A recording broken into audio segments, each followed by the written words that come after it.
just a tiny little video today, I'm afraid, because I've not filmed anything. So yeah, I wasn't not been in the greatest mood after seeing this grief that started kicking off in Scotland about vans. This kind of grief was here before any of this even started, not necessarily up here, all over the place, because people still don't get the van thing, unfortunately, but that's just how it is. So yeah, but after reading all the comments that have started coming in on tonight's video, I appreciate the feedback. I'm glad that I managed to,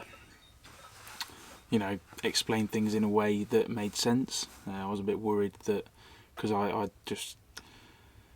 start talking, I lose where I am, and then I forget things, and yeah. So thank you for that. Thank you for listening. I know it was a long video, but yeah, we're doing good.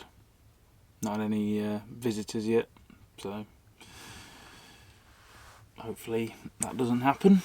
Pretty well tucked away up here, so fingers crossed things will be all right. But yeah, so hopefully tomorrow try and have a bit more of a chilled out day.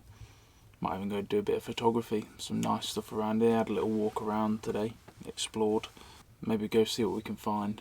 And yeah, double check that stream today. Probably go and get some water tomorrow as well, because my tank's starting to run a bit low. So yeah, alright folks, I'm just going to end it there. Just a really quick update for today. It's probably how it's going to be, because I'm not travelling around, so realistically there's only so much stuff I can film, but I'll get my inspiration back and we'll do some stuff. Alright, I'll see you tomorrow. Catch you in a bit.